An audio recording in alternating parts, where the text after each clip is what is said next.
Today we are going to be graphing the sine function. So to graph it, the easiest way to start is to always make a table. So I'm going to make a table, but I would actually like to have some exact values. So when I am doing this, I could look at my unit circle and get some of these values. So sine of 0, if I look at the unit circle, the y value when the angle is 0 is 0. And then when I got up to pi over 2, it was at 1, and then back to 0. Now in between, some interesting stuff is happening. So I want to look at what is the sine of pi over 6. Well, that was 1/2, so 0.5. Sine of pi over 3 was square root of 3 over 2, but for graphing purposes, I'm going to use 0.866. Sine of 2 pi over 3 was also square root of 3 over 2, and 5 pi over 6 was also 0.5. Now 7 pi over 6 was negative 0.5. And sine of 4 pi over 3 is negative square root of 3 over 2, or negative 0.866. At 3 pi over 2 is at the bottom of the unit circle. It was at negative 1. This was negative square root of 3 over 2, and negative 0.5, and then I was back to 0. So let's look at what happens when I graph these. So 0, 0, pi over 6, 0.5. So let's make this our 1 and this our negative 1. That'd be a little bit easier.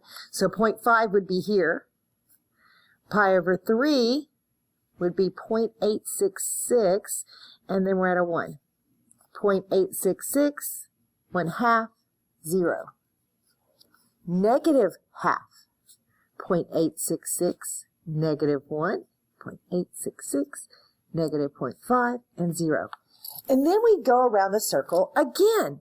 So this is a periodic function. It keeps going around and around and around and around the circle. Now our domain, it would keep going on and on forever. So our domain would be negative infinity to infinity. Our range are our y values, and they're only going between negative 1 and 1. Now the period, how long does it take for it to recycle? How long does it take to start back over? So it comes back down and goes back up, and then it start back over, because 2 pi is at the same place that 0 was. Then my period is 2 pi. Your amplitude would be 1. Now phase shift and vertical shift. We'll talk a little bit more about each of those, but when we talk about a phase shift or a vertical shift, we're talking about translations, shifting. So a phase shift would be a horizontal shift, and vertical shift, well, that's vertical shift, that's moving up or down, up or down. Now, the parent function is not moving up or down or anything. But let's see what happens when we do stuff to the equation. So if I multiply by something on the outside, that's going to be a vertical stretch. That's going to actually affect my amplitude. Now the period is normally 2 pi, but if I have something in front of the x, it's going to affect my period. My period is actually going to be 2 pi divided by that value.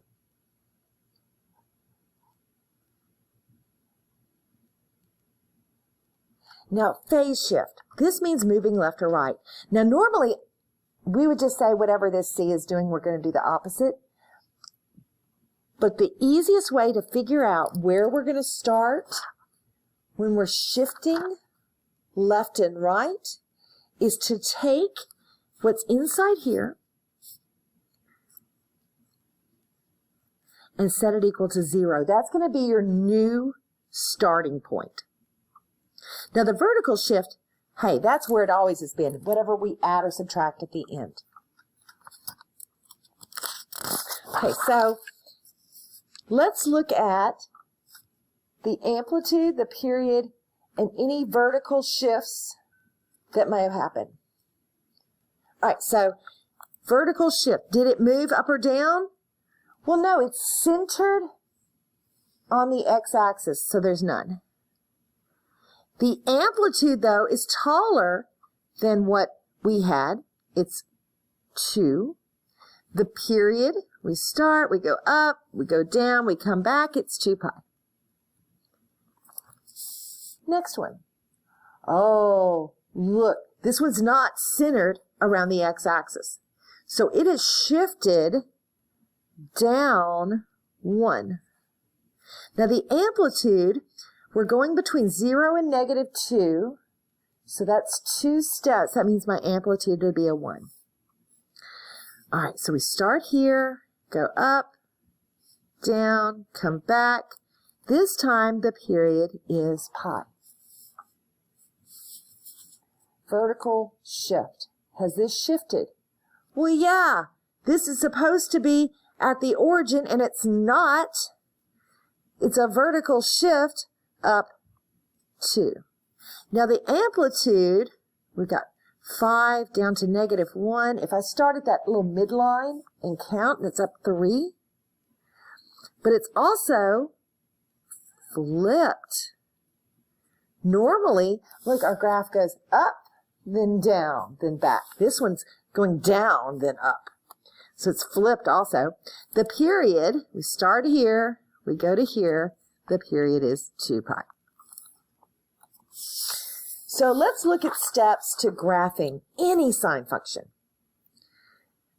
All right, so what we're going to do is find the 5 x values that will be used to label the x-axis. Think unit circle. And the big ones that are easiest to use are 0, pi over 2, pi, 3 pi over 2, and 2 pi. And what we're going to do is set whatever's inside the parentheses equal to these 5 basic x values and solve for x. The next step is to determine the midline. The midline, well, it's the middle of the graph. And we're going to use that vertical shift.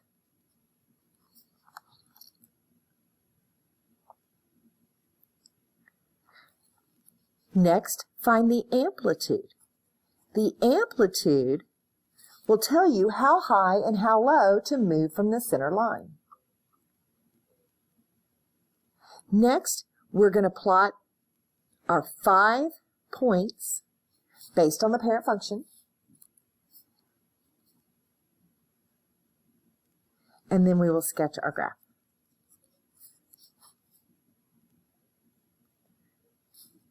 Everything inside the parentheses will affect our x values. We always do the opposite of what it is on the inside of the parentheses. Remember, if it was x plus 3, we actually moved left 3. It's always the opposite. Everything outside of the parentheses affects the y values. And we do exactly what is outside the parentheses. So this one I have 2 sine x. So there's nothing inside the parentheses.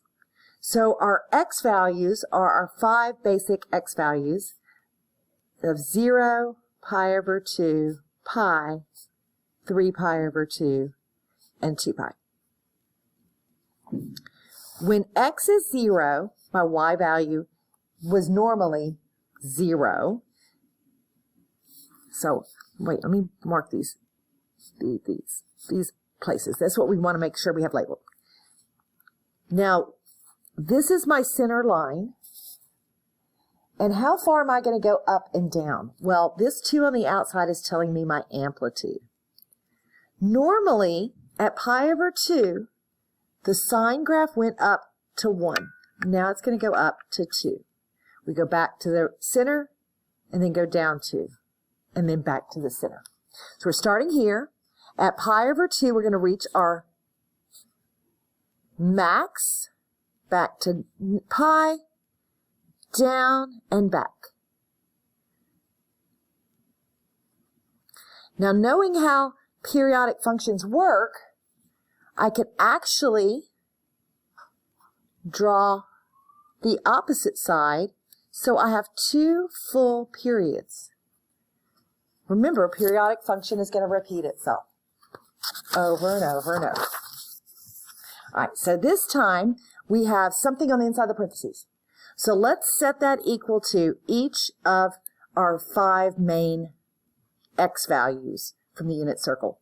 So if we set 3x equal to 0, we get x equals 0.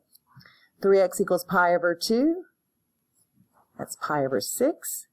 3x equals pi over 3. This would be 3 pi over 6, which is pi over 2. And then 2 pi over 3. So this one's condensed. So my period is going to be between 0 and 2 pi over 3. So let's see where we're going to be on this graph. Here's pi over 2. So if I split that into thirds,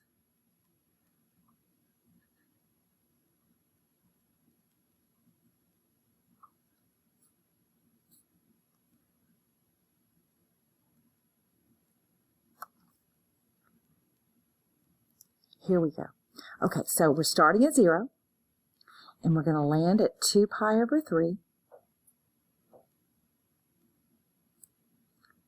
which would actually be right there. Halfway is pi over 3. That would be right there. So this one is going to have an amplitude of 1. So here we go. We're going to go up 1, down 1, and back. This is a really tiny graph. Up 1, down 1, and back. Very, very tiny. All right, this one, we have a shift by pi over 2. We also have a vertical shift. This is moving the graph up 2. That's going to move my center line up 2. So I'm going to go ahead and mark that center line. My amplitude would be the number in front of sine, so my amplitude is 1. And now to find our key points, I'm going to take what's inside the parentheses and set it equal to 0,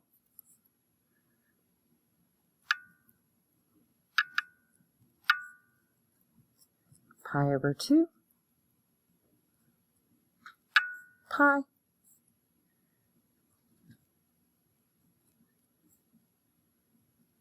three pi over 2, and 2 pi. Oops, that's supposed to be a plus. All right, so on the first one, that would give me negative pi over 2. This would give me 0. This would give me 1 plus a half, 3 pi over 2. When I subtract pi over 2, I'd have 2 pi over 2, or pi. And then this would be 4 pi over 2 plus minus pi over 2. This would be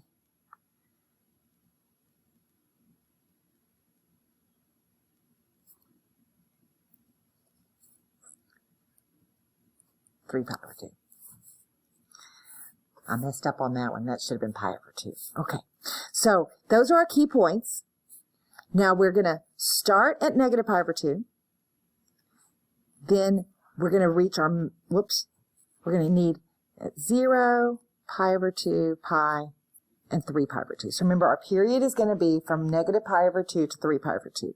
So we're going to start at our midline. And then we're going to return to the midline here. right in the middle, we're going to hit it. So at this halfway point, when x is 0, we're going to be, our amplitude was 1, so we're going to go up 1, then we're going to come back. Right here, we'll be at our minimum, down 1, and come back.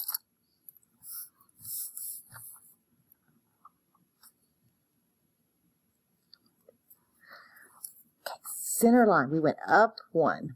So our center line is at 1. Ooh, that negative, what does that do to the graph? Well, that's going to flip. And the amplitude is going to be 2.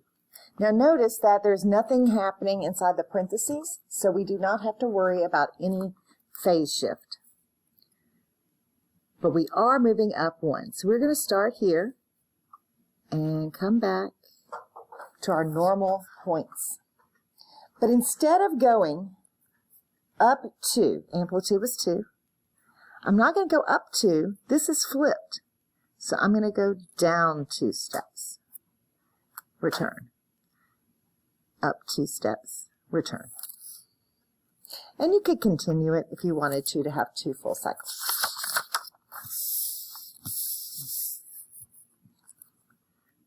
Minus 1 at the end means we have a vertical shift down 1. So my center line will be at negative 1. Our amplitude is 1.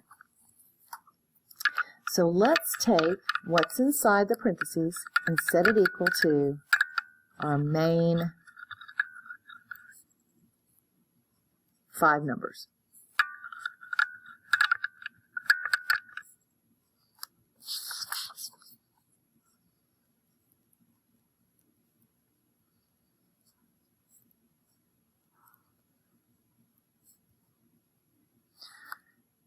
All right, so I'm going to add pi and then divide by 2.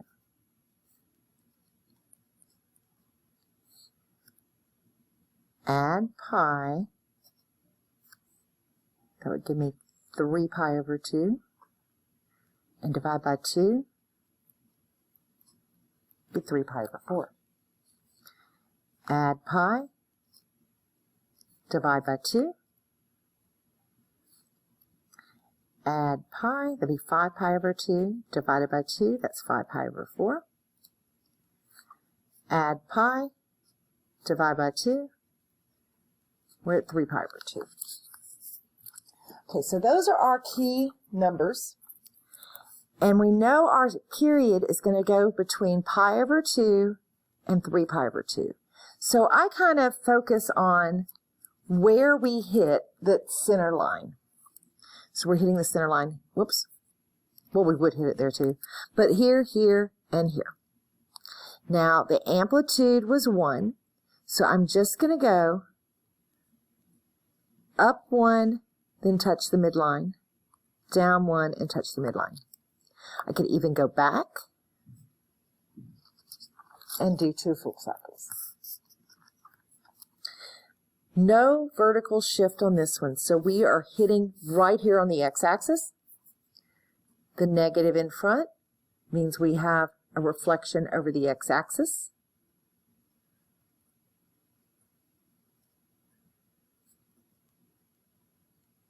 And our amplitude is 3.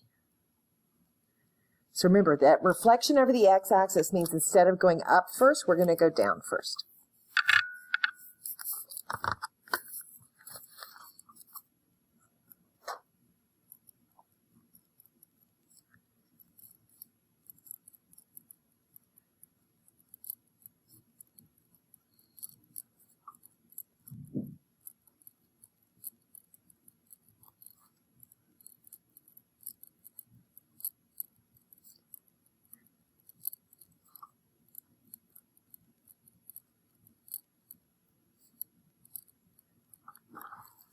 All right, so we would subtract the pi over 2, and then this time we'd multiply by 2 to get x by itself. So we'd have negative pi over 2 times 2, subtract pi over 2, I'd get a 0 times 2, subtract pi over 2, get pi over 2, times 2, subtract pi over 2, I'd have a pi, times 2, subtract pi over 2, times 2, and we get 3 pi. All right, so this one was blank, so we get to kind of pick out where we want to put our markers. So negative pi here, pi, 2 pi, and 3 pi. These are the ones that hit the center line.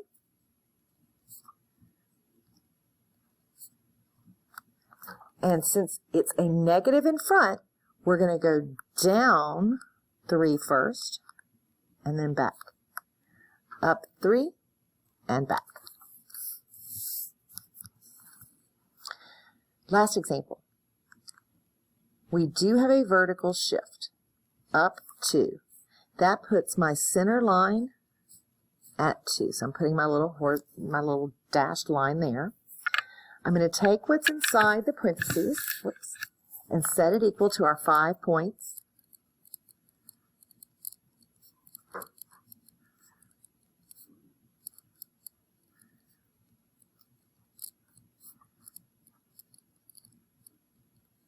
Oh, also I need to make a note that this one is reflected and the amplitude is 1. So if I solve for x here, we get 0, pi over 4, pi over 2, 3 pi over 4, and pi. So remember, we're going to hit the center line at those 3 points.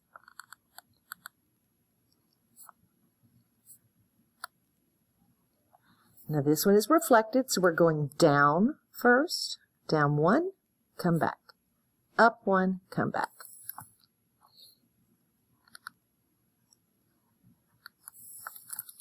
And so forth.